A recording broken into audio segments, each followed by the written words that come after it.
Hello everyone, welcome to study with Chitralekha.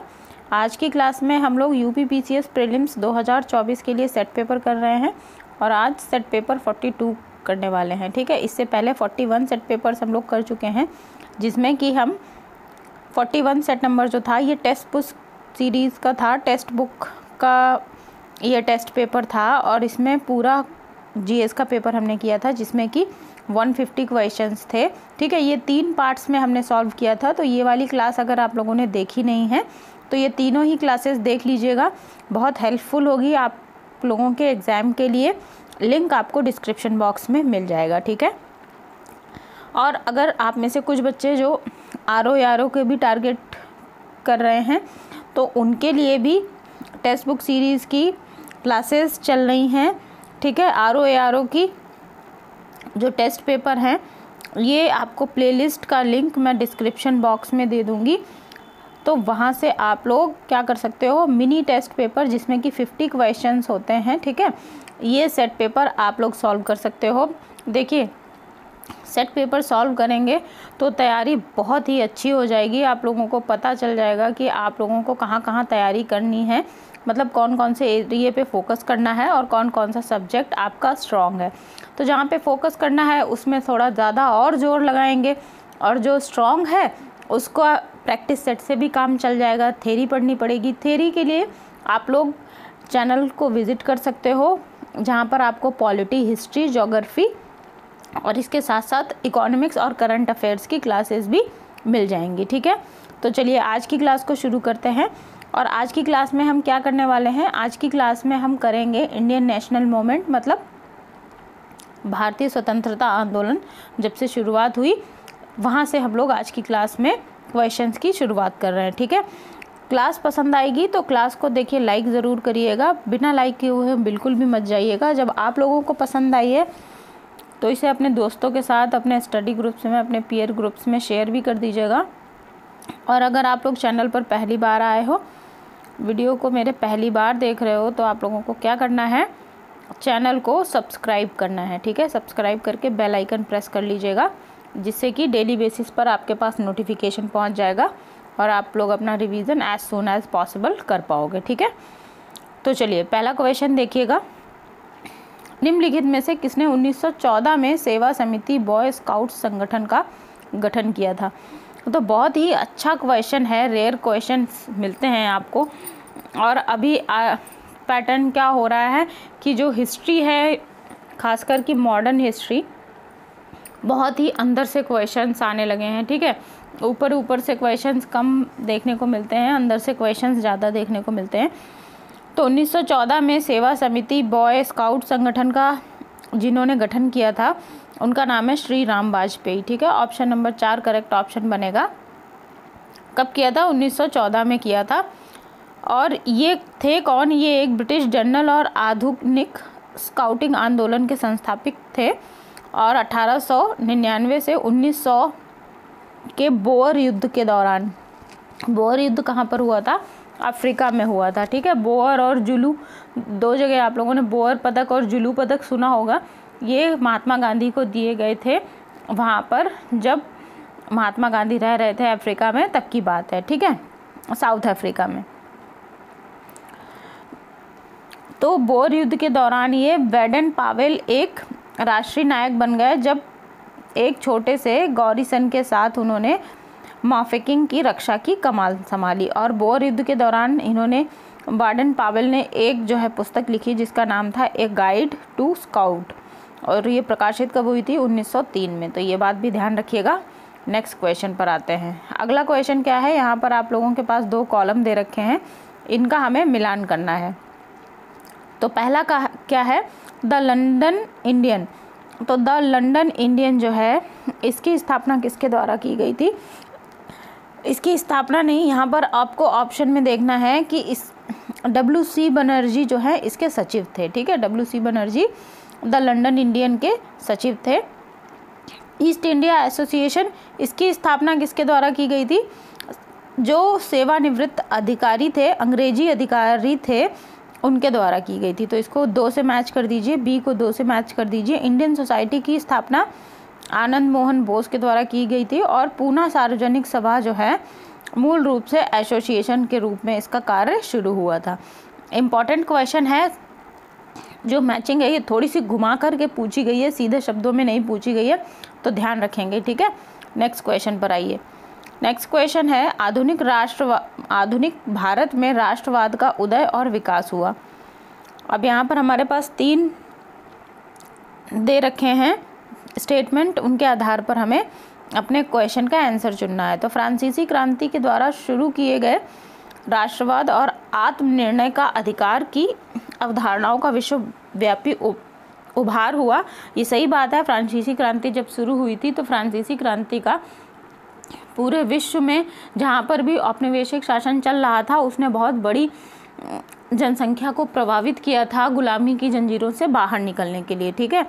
अगला क्या है, भारत में अंग्रेजों द्वारा आधुनिकीकरण शुरू किया गया। ये बात भी सही है, अंग्रेज जब भारत आए तो उन्होंने आधुनिकीकरण की जो प्रक्रिया है वो शुरू की। हमारे यहाँ के हथकरघा कुटीर उद्योग सब बंद हो गए और यहाँ हमारी जो इकॉनमी है वो लगभग ठप सी हो गई, ठीक है।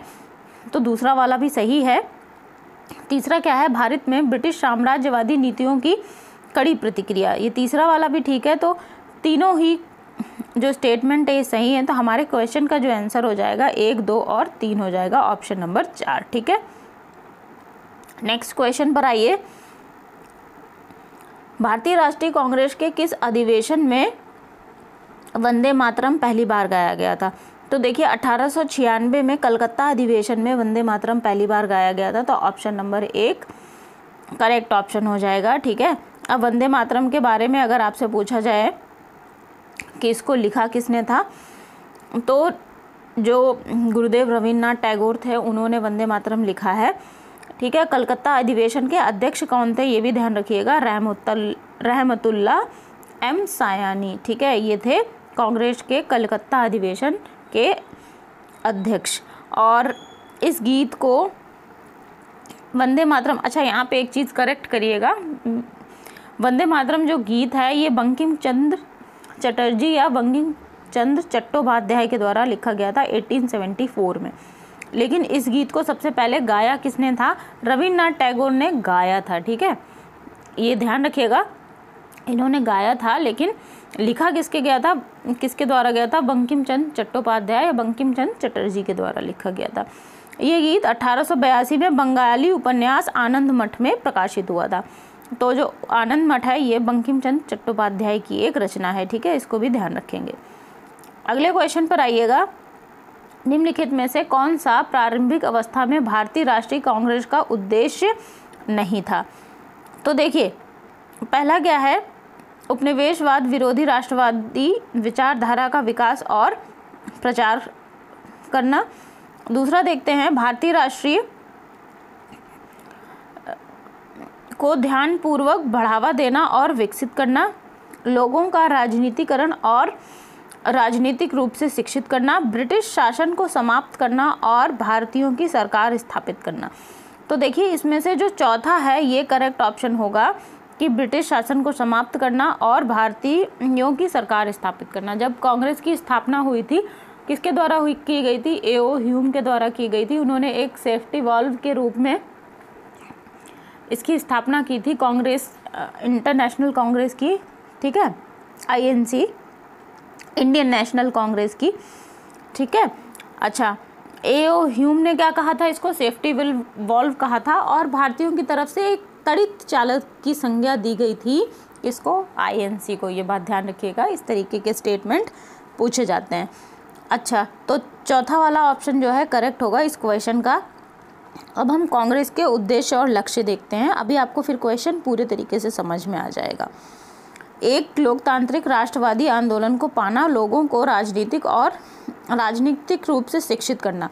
तो देखिए पहले वाला ये तो था।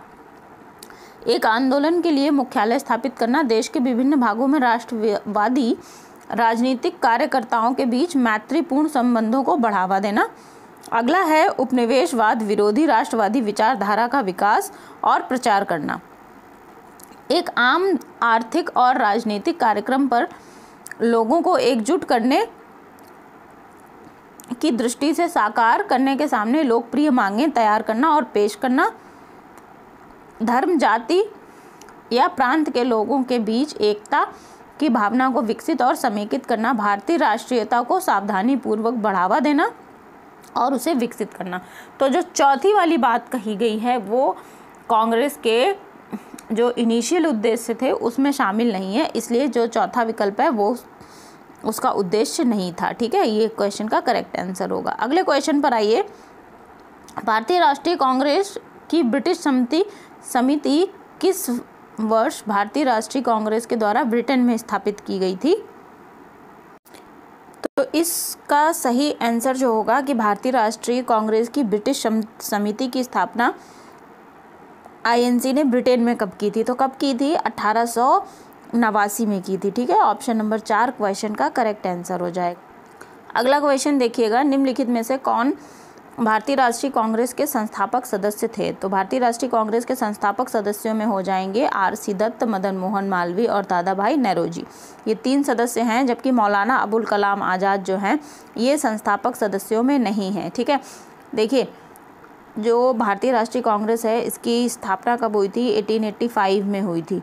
किसके द्वारा? A.O. ह्यूम के द्वारा। और मौलाना अबुल कलाम आज़ाद इसलिए संस्थापक सदस्यों में नहीं हो सकते क्योंकि इनका जन्म 1890 में हुआ है मक्का में। ठीक है, तो इसलिए ये संस्थापक सदस्यों में नहीं हो सकते। ठीक है, ये गलती मत करिएगा। ऑप्शन नंबर 1 क्वेश्चन का करेक्ट आंसर हो जाएगा। 1, 2 और 3 इसको ध्यान रखिएगा। अब हम आगे कांग्रेस के बारे में कुछ इंपॉर्टेंट पॉइंट देख लेते हैं। 1885 में A.O. ह्यूम के द्वारा किया गया था इसका INC का स्थापना। ठीक है, इसका उद्देश्य क्या था? शिक्षित भारतीयों के बीच बढ़ते हुए असंतोष को सुरक्षा बॉल्व प्रदान करना। तो सुरक्षा बॉल्व के रूप में INC की स्थापना की गई थी, लेकिन बाद में भारतीयों ने इसको एक तड़ित चालक की तरह यूज़ किया। ठीक है, ये बात भी ध्यान रखिएगा। ये जो स्टेटमेंट हैं ये बन जाते हैं, यहाँ से क्वेश्चन पूछा जाता है। गठन के दौरान महत्वपूर्ण नेताओं में कौन कौन थे? दादा भाई नौरोजी, बदरुद्दीन तैयब, आनंद मोहन बोस, RC दत्त, फिरोज शाह मेहता, गोपाल कृष्ण गोखले, G. सुब्रमण्यम अय्यर, दिनशा वाचा, बाल गंगाधर तिलक और MG रनाडे तथा मदन मोहन मालवीय। ठीक है, तो ये बात ध्यान रखिएगा। और जैसा कि मैंने अभी बताया, मौलाना अबुल कलाम आज़ाद का जो जन्म है ये कब हुआ था? 1890 मक्का में, तो इसलिए ये नहीं हो सकते हैं इनके संस्थापक सदस्य में। भारतीय राष्ट्रीय कांग्रेस का निम्नलिखित में से किस संगठन में विलय हो गया था?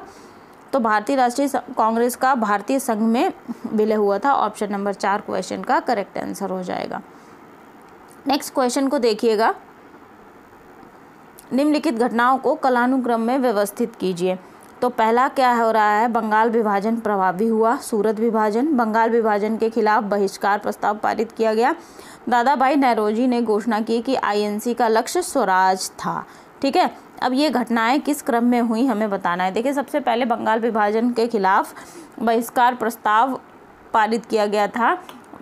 जो बंगाल विभाजन है ये 1905 में इसकी घोषणा लॉर्ड कर्जन के द्वारा की गई थी, वही तत्कालीन वायसराय थे। तो सबसे पहले इसके खिलाफ बहिष्कार प्रस्ताव पारित किया गया था। तो तीसरा जो है पहले नंबर पे आ जाएगा। उसके बाद बंगाल विभाजन जो है प्रभावी हुआ था, 1 को इस पे डाल दीजिए। फिर दादा भाई नौरोजी ने जो कांग्रेस है उसका लक्ष्य स्वराज प्राप्ति रखा था, और तो ये हो जाएगा तीसरे नंबर पे। और सबसे लास्ट में जो बचा हुआ ये हो जाएगा सूरत विभाजन। तो जो क्वेश्चन का करेक्ट आंसर बनेगा ये हो जाएगा 3, 1, 4, 2। ठीक है, ऑप्शन नंबर 2। अगले क्वेश्चन पर आइएगा। देखिए, बंगाल विभाजन अगस्त 1905 में जो है क्या हुआ था, इसके खिलाफ बहिष्कार प्रस्ताव पारित किया गया था। बंगाल विभाजन हुआ कब था, मतलब लागू कब हुआ? 1905 में लागू हुआ, अक्टूबर में। और INC का स्वराज का जो लक्ष्य है 1906 दिसंबर में पारित किया गया। सूरत विभाजन दिसंबर 1907 में हुआ। तो ये सारी बातें ध्यान रखेंगे। और जैसा कि मैंने आपको बताया 1905 में बंगाल का जो है विभाजन की घोषणा की गई थी, किसके द्वारा? लॉर्ड कर्जन के द्वारा। 16 अक्टूबर 1905 को बड़े पैमाने पर इसको लागू भी कर दिया गया था। बंगाल विभाजन रद्द कब हुआ था? जॉर्ज पंचम जब भारत आए थे 1911 में, तब बंगाल विभाजन रद्द करने की घोषणा उन्होंने की थी। ठीक है, अगले क्वेश्चन पर आते हैं। ब्रिटिश आर्थिक नीतियों के प्रति शुरुआती राष्ट्रवादी प्रतिक्रिया के संदर्भ में निम्नलिखित कथनों पर विचार कीजिए। तो पहला क्या है, उन्होंने रेलवे और वृक्षारोपण को बड़े पैमाने पर निवेश का स्वागत किया। देखिए, तो भारतीय जो थे उन्होंने इस बात का कोई स्वागत नहीं किया, बल्कि वे इसके धुर विरोधी थे। ठीक है, दूसरा क्या है, उन्होंने स्वदेशी के विचार को बढ़ावा दिया, स्वदेशी आंदोलन हमारे देश में चलाया गया। ठीक है, तो जो दूसरा है ये कथन सही हो जाएगा। वे भारतीय पूंजीपति वर्ग के आलोचक थे, बिल्कुल भी आलोचक नहीं थे, बल्कि वे भारतीय पूंजीपति जो थे उनका साथ देने वाले थे। ठीक है, तो तीसरा वाला भी गलत हो जाएगा। उन्होंने नमक कर को समाप्त करने की मांग की, इन्होंने नमक कर को समाप्त करने की मांग की थी, तभी दांडी मार्च किया गया था गांधी जी के द्वारा और नमक कानून तोड़ा गया था। ठीक है, तो दूसरा और चौथा सही है, बाकी 1 और 3 गलत है। तो हमारे क्वेश्चन का जो आंसर बनेगा ये आपका क्या बन जाएगा, क्वेश्चन का आंसर हो जाएगा ऑप्शन नंबर 2, 2 और 4। ठीक है, नेक्स्ट क्वेश्चन पर आइएगा। 20वीं शताब्दी के शुरुआती वर्षों में कांग्रेस में विभाजन की प्रक्रिया शुरू हुई, उसके जो कारण रहे हैं वो हमें बताने हैं। तो कांग्रेस के आंदोलन की रणनीतियाँ, कांग्रेस आंदोलन के उद्देश्य, कांग्रेस आंदोलन में लोगों की भागीदारी, और चौथा है उपरोक्त सभी, उपयुक्त सभी। ठीक है, तो देखिए उपर्युक्त सभी कारण हो जाएंगे। सूरत अधिवेशन में क्या हुआ, सूरत अधिवेशन में 2 धड़ों में कांग्रेस विभाजित हो गई, नरमपंथियों में और चरमपंथियों में। ठीक है, तो ये वाली सारी बात ध्यान रखेंगे। नरमपंथियों का नेतृत्व कौन कर रहे थे, गोपाल कृष्ण गोखले, फिरोज शाह मेहता और सुरेंद्र नाथ बनर्जी। और जो लखनऊ पैक्ट है, आप लोगों को ध्यान हो अगर, लखनऊ पैक्ट बंगाल विभाजन का जो नरम गरम थे, ये दोनों दल एक हो गए थे, इसी को ही लखनऊ पैक्ट भी कहा जाता है। 1916 में हुआ था, तो इम्पॉर्टेंट बात है, इसको ध्यान रखिएगा।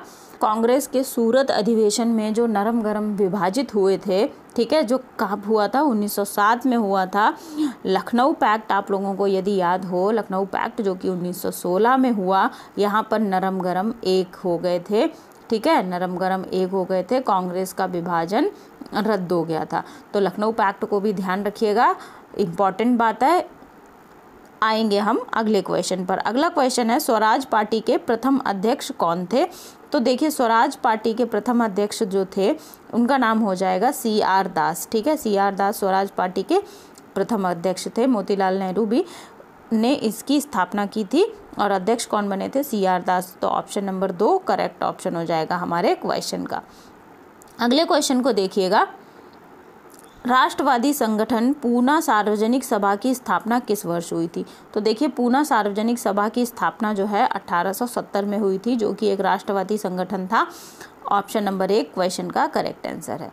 नेक्स्ट क्वेश्चन को देखते हैं। नेक्स्ट क्वेश्चन है, प्रार्थना समाज ने सामाजिक जागरूकता के लिए अखबार शुरू किया, उसका नाम क्या है। तो प्रार्थना समाज के द्वारा जो अखबार शुरू किया गया था उसका नाम है सुबोध पत्रिका। ऑप्शन नंबर 1 करेक्ट ऑप्शन हो जाएगा। प्रार्थना समाज जो है हिंदू धर्म के भीतर एक सुधारवादी आंदोलन था और इसकी स्थापना किसके द्वारा हुई थी, कब हुई थी, ये हुई थी 1867 में। ठीक है, ध्यान रखेंगे इसको, 1867 में।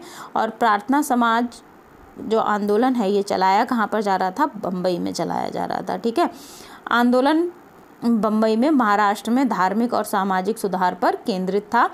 आत्माराम पांडुरंग ने जो है प्रार्थना समाज की स्थापना की थी और सुबोध पत्रिका नामक मुखपत्र प्रार्थना समाज के द्वारा चलाया गया था। मुखपत्र नहीं, इसको मुख्य पत्र, ठीक है, मुख्य पत्र, मुख्य समाचार पत्र चलाया गया था। इसे सामाजिक जागरूकता के लिए शुरू किया गया था। ये अंग्रेजी और मराठी 2 भाषाओं में प्रकाशित होता था। ये बात भी आप लोगों को ध्यान रखनी है। ठीक है, आज की क्लास में हम यहीं तक रखेंगे।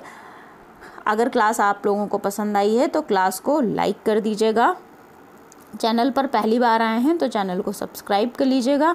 अपने दोस्तों से भी ये क्लास शेयर कर दीजिए, जिससे कि वो लोग भी अपना रिवीजन अच्छे तरीके से कर सकें।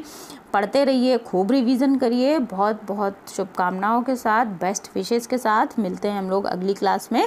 Thank you everyone.